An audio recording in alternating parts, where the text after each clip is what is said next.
किसान भाइयों, ये आप देख सकते हैं, ये पूरा जो सेटअप है ये हाईटेक मशरूम फार्म है।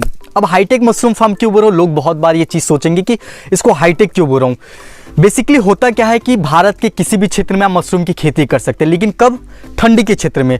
लेकिन कुछ ऐसे जगह है, मैं उन जगहों की बात नहीं कर रहा, जैसे शिमला हुआ, यानी कि हिमाचल प्रदेश हुआ, और उत्तराखंड हुआ, इनकी मैं बात नहीं कर रहा। लेकिन जो भी क्षेत्र है वहाँ सिर्फ ठंडियों के क्षेत्र सीजन में ही आप मशरूम की खेती कर सकते हैं। अब हाईटेक कहने का इसका पर्पज़ यह है, चाहे वो ठंडी हो, चाहे गर्मी हो, चाहे बरसात हो, किसी भी मौसम में आप चाहें तो मशरूम की खेती ऐसे फार्म, ऐसे सेटअप में आप कर सकते हैं। सेटअप करने के लिए आपको किन किन चीज़ों का ध्यान रहना चाहिए, यानी कि आपके फार्म का सेटअप कैसा होना चाहिए, वीडियो में हम इस चीज़ को कवर करेंगे और जानेंगे कि मशरूम की कंपोस्टिंग बहुत ही अहम चीज़ होता है। मशरूम की कंपोस्टिंग, मशरूम कैसे बनता है, मशरूम कंपोस्ट बनाने के तरीके के बारे में जानेंगे, यानी कि 2 तरीके होते हैं। वीडियो में आगे हम आपको बताएंगे भी, शॉर्ट विधि और लॉन्ग विधि। इसके बारे में हम लोग बात करेंगे कि इस तरीके को कब कब अपनाना चाहिए और कौन सा तरीका सबसे बढ़िया है। और बात करेंगे किसान भाइयों इसके मैनेजमेंट की। आप देख सकते हैं ये पिनहेड है, पिनहेड के बाद इसमें क्या होना चाहिए और किस तरह से इसको मैनेजमेंट करना चाहिए। बहुत सी ऐसी नई आज के टाइम में बहुत सी ऐसी बीमारियाँ आ चुकी हैं जो कि किसान भाइयों को भी नहीं पता है कि इसका मैनेजमेंट हमें कैसे करना है। दोस्तों, ये सारी चीज़ें हम आज के इस वीडियो में कवर करेंगे। प्रॉफिट के बारे में बात करेंगे कि प्रॉफिट इसमें कितना है और किसान भाइयों को इसमें आना चाहिए कि नहीं आना चाहिए, क्या रुझान इसके लिए बनते हैं। वीडियो क्या करते हैं किसान भाइयों, चालू करते हैं, शुरू करते हैं। और हमारे साथ वीडियो में अंशुल अग्रवाल जी जुड़ेंगे जो कि इसके बारे में पूरी हमें A to Z जानकारी देंगे। करीब इनका जो एक्सपीरियंस है वो 5 से 6 सालों का है इस हाईटेक फार्म का, और बहुत सारी जगहों से ट्रेनिंग लिए। तो हम इस वीडियो के माध्यम से आपको मुफ्त में ट्रेनिंग प्रोवाइड कराएंगे भी, और वीडियो भी देखिए, और आसपास के आप हैं तो यहाँ आके आप ट्रेनिंग भी लीजिए। तो वीडियो को शुरू करते हैं। मैं हूँ आपका किसान मित्र अनूप धवन, और आप चैनल पर नए हैं तो चैनल को सब्सक्राइब कीजिए। साथ ही जो भी आपके आसपास किसान भाई है, चाहे वो फेसबुक से जुड़े हो चाहे व्हाट्सएप से जुड़े हो, उन सारे किसान भाइयों को आप इस वीडियो को साझा कीजिए। धन्यवाद। दोस्तों, हमारे साथ जुड़ चुके हैं अंशुल अग्रवाल जी, जो कि एक मशरूम ग्रोवर है, मशरूम के एक फार्मर हैं। इनका बहुत ही अच्छा सेटअप है हाईटेक फार्म का, और हाईटेक फार्म की सर सारी बातें बताएंगे। और ये सबसे पहले तो हमारे जो भी सामने से किसान भाई देख रहे हैं उनको आप अपने बारे में बताइए अंशुल जी, और ये बताइए कि आपका कैसे प्लान बना इस राजस्थान में कि हम डायरेक्ट जाके मशरूम का कल्टिवेशन करें। देखिए, मशरूम हेल्थ वाइज बहुत बेनिफिशियल है। मशरूम के अंदर प्रोटीन की मात्रा अच्छी पाई जाती है, विटामिन अच्छे पाए जाते हैं। अगर देखा जाए तो इसमें विटामिन डी जो है नेचुरली मशरूम के अंदर ही पाया जाता है जी।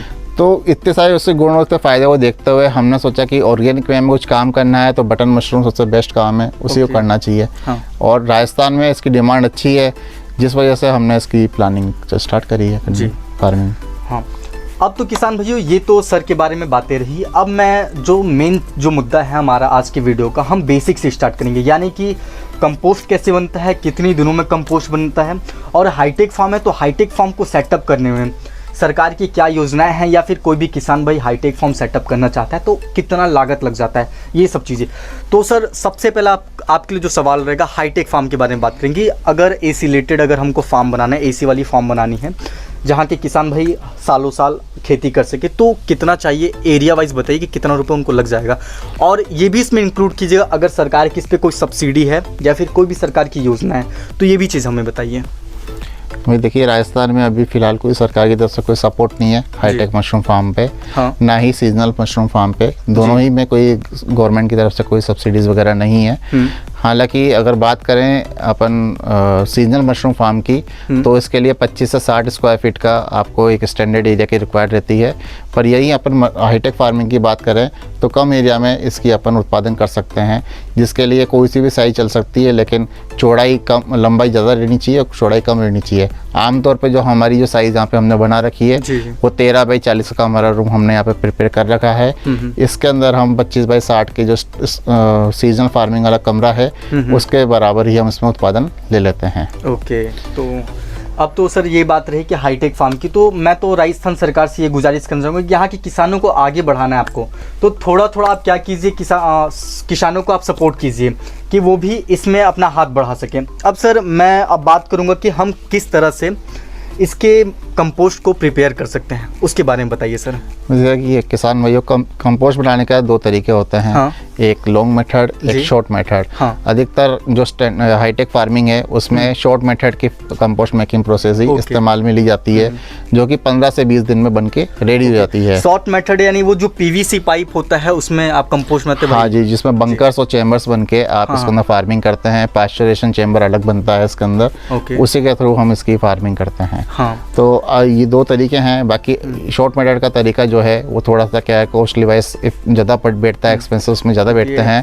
पीवीसी पाइप होता है तो उसका ही ज़्यादा कॉस्टिंग लग जाती है। बिल्कुल, पीवीसी पाइप बनता है पूरा, आपका सीसी फर्श रहते हैं पूरा आपका। उसके अंदर बंकर्स बनते हैं, बंकर्स के चार्जेस आपके बढ़ जाते हैं। दूसरा इसमें इलेक्ट्रिसिटी एक्सपेंसेस भी आपका बढ़ता है।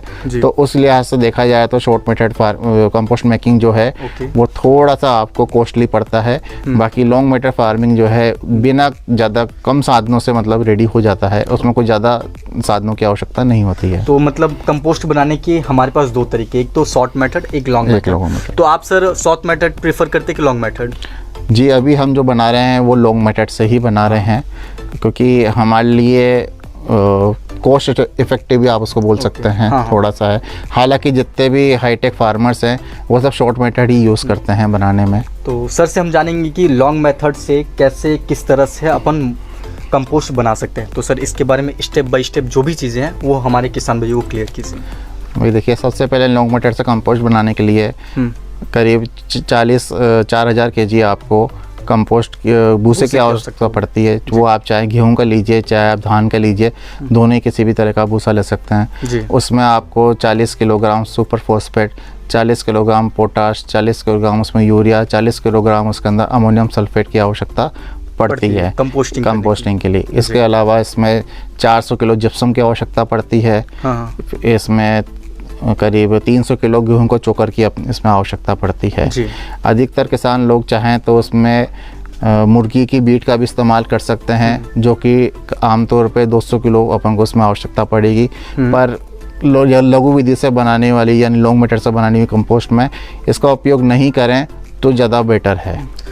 और इसके अलावा इसमें कीटनाशक जो अपन मिलाते हैं वो मेलाथियोन मिलाते हैं, और इसमें बवस्टीन का इस्तेमाल भी करते हैं ताकि फंगिसाइड का इसके अंदर कंट्रोल करा जा सके, और फॉर्मेलिन का भी इसमें इस्तेमाल किया जाता है।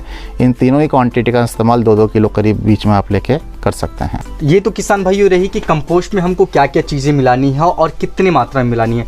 अब जो चीज़ रहती है, हमने बहुत जगह सुना है, बहुत सारे फार्मर्स बताते हैं कि जो मशरूम होता है उसकी इतने बार पलटाई होती है। तो सर कितने दिनों बाद इसकी कंपोस्टिंग के लिए पलटाई की जाती है, और पलटाई में क्या क्या चीज़ों को ध्यान में रखा जाता है, ये भी चीज़ बताइए। देखिए, पलटाई करने के लिए सबसे पहले गेहूं के भूसे को अच्छी तरह से पक्के फर्श पे गीला कर लिया जाता है। गीले करने में उसको आपको पैरों से, हाथों से उसको मसलना रहता है ताकि पानी नीचे तक चल जाए। पानी नीचे तक चले जाए। हाँ, ताकि क्या है वो अच्छी तरह से गीला हो जाए, क्योंकि भूसे की खासियत होती है कि वो एक तरह से कोटिंग का काम करता है।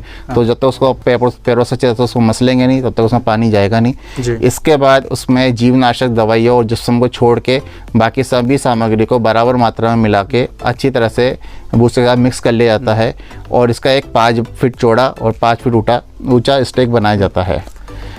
फिर पुनः इस स्टेक को 3 दिन बाद वापस तोड़ा जाता है। तोड़ना इस तरह से है कि नीचे का भाग जो है वो ऊपर आ जाए, ऊपर का भाग जो है वो नीचे हो जाए। और फिर इसके बाद अगेन 3 दिन बाद इसमें दोबारा पलटाई होती है, जो कि इसकी दूसरी पलटाई इसको अपन बोलते हैं। उसके अंदर वापस की रीस्टैकिंग करी जाती है, तोड़ के वापस 5 फीट चौड़ा 5 फीट ऊंचा ढेर बनाया जाता है। यदि इस समय देखते हैं कि पानी की मात्रा कम लग रही है तो उसमें पानी का अपन छिड़काव कर सकते हैं। अगले 3 दिन बाद दोबारा से इसका यानी आज से करीब 8-9 दिन बाद करीब इसकी तीसरी पलटाई करी जाती है, जिसके अंदर जिप्सम को मिला दिया जाता है।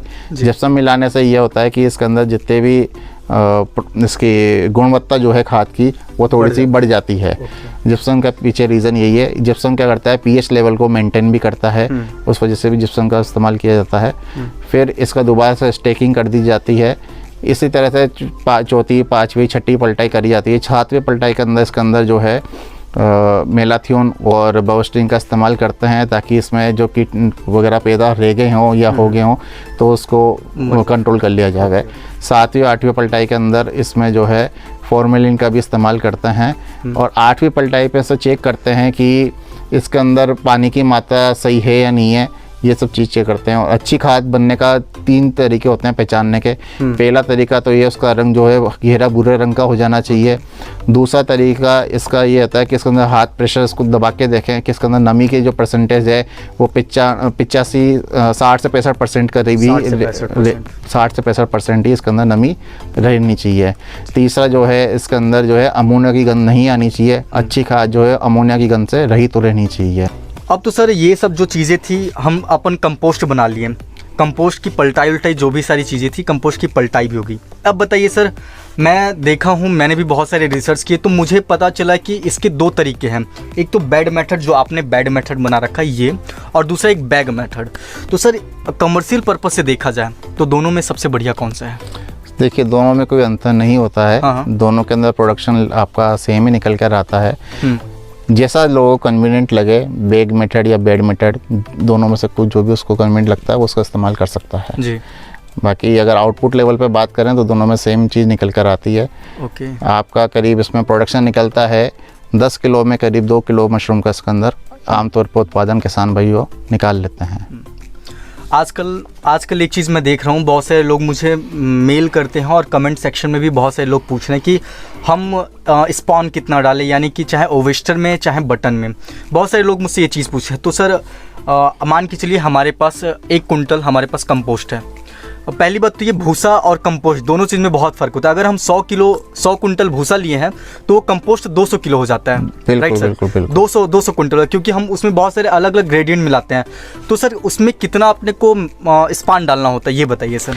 देखिए स्पोन जो है तैयार कंपोस्ट के अकॉर्डिंग डालना चाहिए। तैयार कंपोस्ट में आप करीब मान के चलिए 100 किलो के अंदर आपका 750 ग्राम स्पॉन का इस्तेमाल हो जाता है। 100 किलो के अंदर 750 ग्राम। हाँ जी। अब सर जो रेट है स्पॉन का वो कितना होता है सर? यानी कि एक तो मैं देखा हूँ एक बड़े से पॉलीथीन में आता है, तो सर उसका रेट क्या होता है? स्पॉन 1-1 किलो के कॉमर्शियल पैकिंग में ही आते हैं, जिनकी कीमत जो है 100 रुपये से लेके 110 रुपये के बीच में वेरी करती है। 100 से 110 रुपये की। अब तो सर ये बात रही कि अपन कंपोस्ट बनाने लिए कंपोस्ट को बेड या बैग मेथड जो भी अपना लगा लिए। अब इसमें स्पान की जो लेयरिंग होगी, यानी कि किस हिसाब से इस पर स्पान मिलाना है, जैसे कि आप बताएं कि 100 किलो पे 750 ग्राम आपको स्पान मिलाना होता है, ठीक है? तो सर आप बताइए स्पॉन कैसे मिक्स करके मिलाना है कि लेयर से मिलाना है? देखिए स्पॉनिंग करने के 3 मेथड हैं। आप कोई सा भी मेथड उसमें इस्तेमाल कर सकते हैं। पहला मेथड होता है कि ढेर को तोड़ लिया जाए, तोड़ के उस पर स्पॉन की मिक्सिंग करके बाहर से ही प्री मिक्स आप उसको यूज़ कर सकते हैं। एक दूसरा मेथड ये कि जहाँ पे आप बैग्स में या बेड में जिसमें भी आप उसको स्पॉन कंपोस्ट को डाल रहे हैं उस समय वहाँ पे लेयर वाइज लेयर्स में आप स्पॉनिंग करें। जैसे पहले आपने 1 इंच की 2 या 2 इंच की करीब आपने उसमें कंपोस्ट बिछा दी, उसके ऊपर थोड़ी सी बुरकी मार दी बीज की, फिर उसके बाद दोबारा आपने लेयर बिछा दी 2 या 3 इंच की। इस तरह से भी आप स्पॉनिंग कर सकते हैं।